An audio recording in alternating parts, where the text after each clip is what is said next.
Bonsoir Manon Aubry, merci d'être sur notre plateau. Vous êtes la tête de liste de la France Insoumise pour les élections européennes qui auront lieu le 26 mai prochain, mais dont on parle beaucoup aujourd'hui parce qu'on a un sondage est là, mais aussi parce qu'on vient d'apprendre qu'il y a une liste Gilets jaunes qui vient de se constituer et qui est déposée pour les 10 premiers noms et qui sera conduite par Ingrid Levavasseur, qui est aide-soignante dans l'Eure, et qui vous dit que finalement, par rapport aux partis qui l'ont soutenu, comme le vôtre de la France Insoumise, ils peuvent se débrouiller seuls. Voilà l'expression qui a été utilisée tout à l'heure. Qu'en pensez-vous ?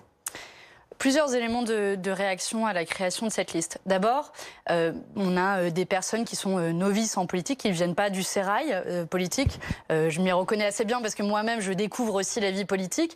Et on a des personnes qui s'engagent. C'est toujours une bonne nouvelle quand on a des personnes qui s'engagent en politique et qui portent des thèmes de justice fiscale, partage du pouvoir, partage des richesses, qui font écho aussi aux propositions qui ont été les nôtres pendant un long moment.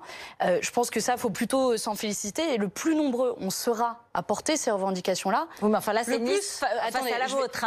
Je vais au bout de mon raisonnement. Le plus, on aura de chance que ces propositions verront le jour.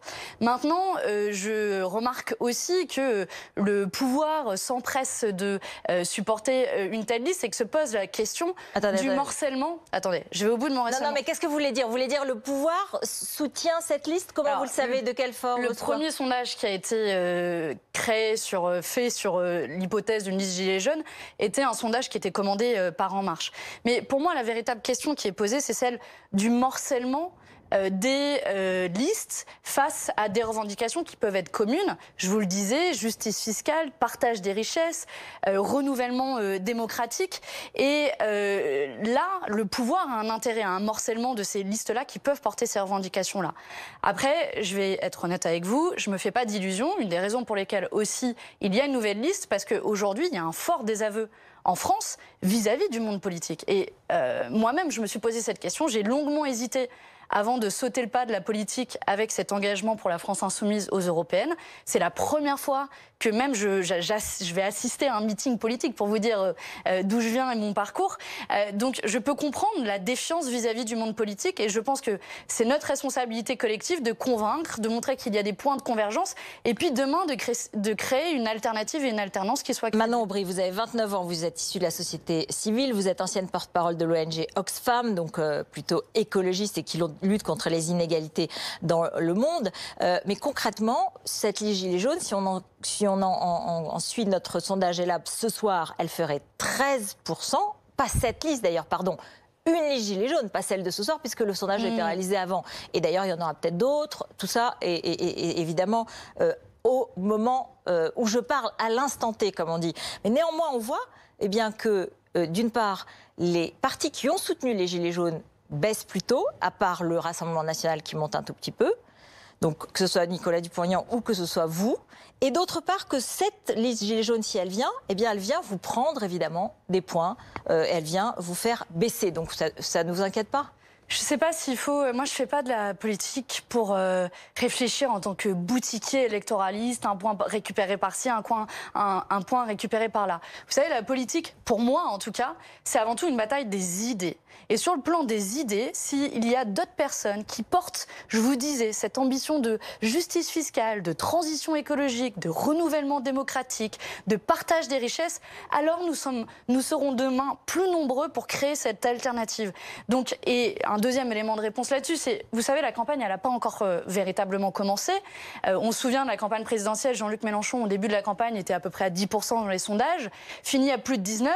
Nous allons aller partout en France et convaincre que cette alternative est possible, convaincre qu'il faut avoir une rupture aussi avec la manière dont fonctionne l'Union européenne à l'heure actuelle pour créer une véritable Union européenne du progrès social et pas cette Europe sociale qu'on nous a vendue depuis 30 ans et à laquelle plus personne ne croit. Et pour ça, il faut une rupture radicale. Et à partir du moment où commencera le débat des idées, y compris parce que sur la liste Gilets jaunes, on ne sait pas exactement quel est leur positionnement vis-à-vis de l'Union européenne, leurs propositions exactes. Et quand commencera le débat des idées, alors là, oui, on pourra analyser de très près les sondages. Comment vous expliquez que ce mouvement Gilets jaunes que vous avez soutenu, que vous continuez à soutenir, si je comprends bien, oui.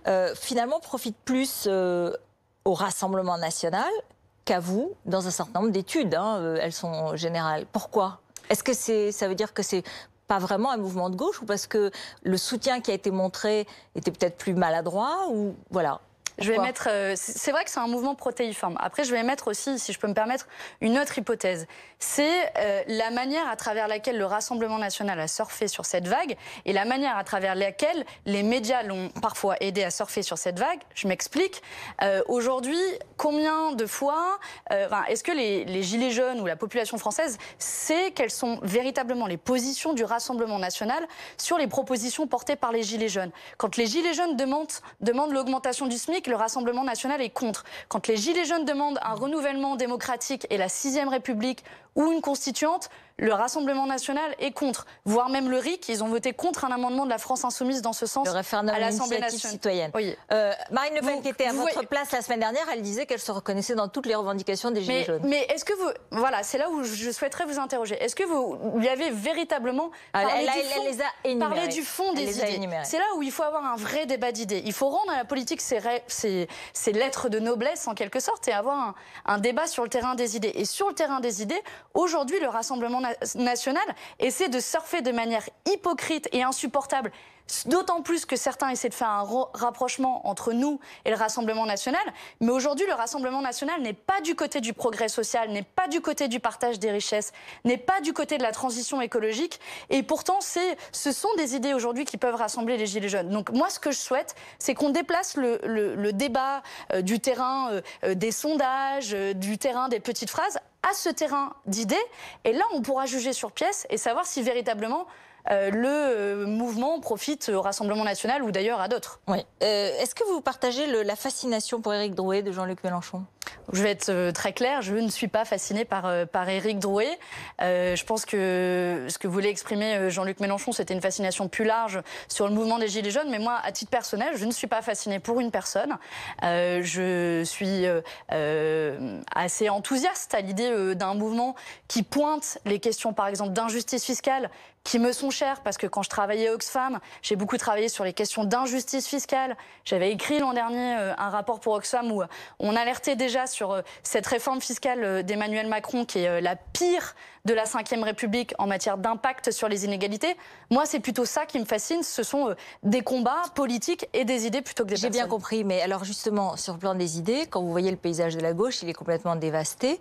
Est-ce que ça veut dire que vous, qui êtes un peu plus fort que les autres partis de gauche, vous n'êtes pas complètement la même gauche? Et en tout cas, est-ce que vous allez faire un lien? Est-ce que vous allez essayer de parler avec des électeurs qui seraient tentés, par exemple, par Yannick Jadot de la liste des Verts, qui progresse et qui pense que c'est son heure, ou avec des électeurs du Parti socialiste ou de Benoît Hamon? On va s'adresser à l'ensemble du peuple français, à l'ensemble des électeurs, d'ailleurs, y compris aux abstentionnistes dont on parle assez peu et qui sont importants dans le cadre de ces élections européennes. Et vous savez, ce qu'il y avait d'intéressant aussi dans le sondage que vous évoquiez, c'était les thèmes qui intéressaient les gens et qui intéressaient dans le cadre de ces élections européennes.